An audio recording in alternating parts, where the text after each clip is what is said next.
o herói estoico que vivia num buraco de hobbit.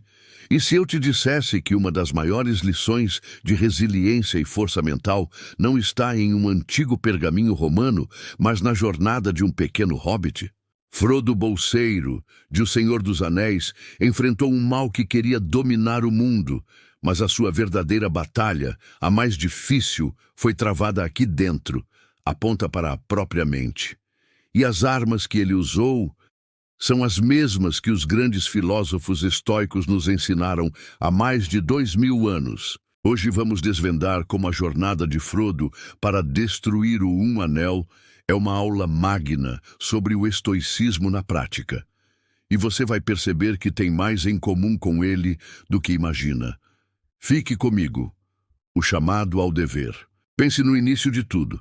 Frodo vivia uma vida confortável no condado. Ele não pediu pela guerra, não pediu pelo anel e certamente não pediu pela missão de ir até o coração do território inimigo.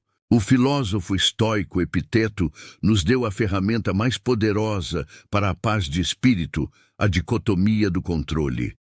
Ele dizia que algumas coisas estão sob nosso controle e outras não.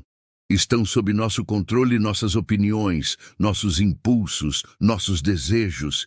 Em suma, tudo o que é nossa própria ação. Fora do nosso controle estão o corpo, as posses, a reputação. E nesse caso, a existência de um anel maligno e a ascensão de um senhor sombrio. Frodo não podia controlar o que Sauron fazia. Ele não podia desfazer a existência do anel, mas ele podia controlar sua resposta. Quando Gandalf lhe apresenta a terrível verdade, após um momento de desespero, Frodo toma uma decisão. Ele diz: "Eu levarei o anel, embora não conheça o caminho." Ele focou na única coisa que podia controlar, a sua própria decisão de agir. Quantas vezes nós sofremos por coisas que estão completamente fora do nosso controle? O trânsito, a opinião dos outros, uma crise econômica. Frodo nos ensina a focar no nosso próximo passo, por menor que seja. O medo é inevitável. A covardia é uma escolha. A coragem estoica. Não cometa o erro de pensar que Frodo não sentia medo. Ele sentia. Ele estava apavorado. Ele enfrentou os Nazgûl, a traiçoeira Laracna, a fome, o frio e a desesperança. O estoicismo não prega a ausência de emoções. Isso é ser uma rocha. Os estoicos pregam o reconhecimento das emoções sem ser controlado por elas. Sêneca dizia que a coragem não é não ter medo, mas sim a capacidade de agir apesar do medo. A coragem de Frodo não era impulsiva. Era uma coragem silenciosa, desgastante.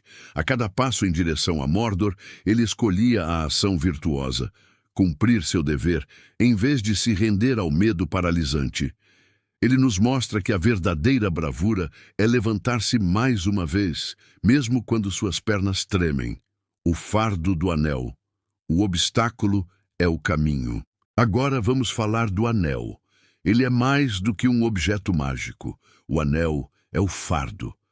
É o vício que sussurra em seu ouvido, a ansiedade que pesa em seu peito, a depressão que drena suas cores.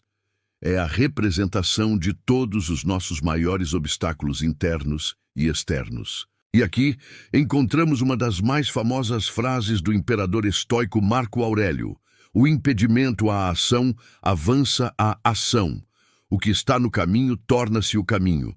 O anel era o maior obstáculo de Frodo, mas foi esse obstáculo que forjou sua resiliência. Foi a luta constante contra sua influência que fortaleceu seu caráter. A jornada para destruir o anel era o caminho para o crescimento dele. O seu maior problema se tornou o seu propósito. Pense nisso. Qual é o anel na sua vida hoje? E se, em vez de amaldiçoá-lo, você o visse como o próprio caminho para se tornar mais forte? A aceitação do destino. Amor fati em Mordor. Amor fati, uma expressão em latim que significa amor ao destino. É um dos conceitos mais difíceis do estoicismo. Não se trata de ser passivo, mas de aceitar e até mesmo abraçar tudo o que acontece em sua vida, o bom e o ruim, como parte do seu caminho. Frodo não amava o fato de ser o portador do anel, mas ele aceitou.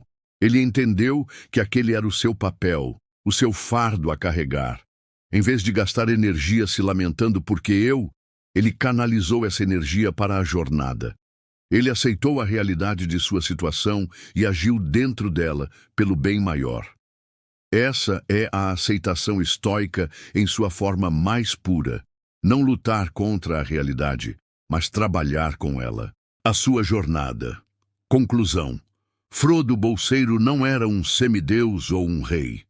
Era uma pessoa comum, que amava o conforto, mas que foi chamada para algo maior.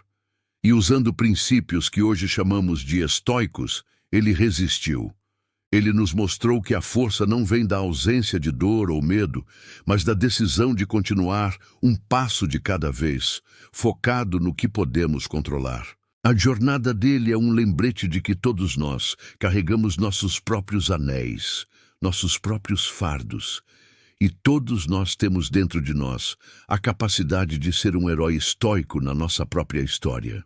E se você quer aprender a aplicar essa filosofia milenar para construir sua própria fortaleza mental, inscreva-se no canal e ative o sininho de notificações.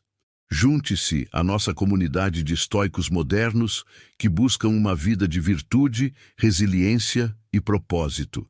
Agora, eu quero saber de você, qual outro personagem da cultura pop você enxerga como um exemplo de estoicismo? Deixe seu comentário aqui embaixo, eu leio e respondo a todos. Seja forte, seja virtuoso. Até a próxima.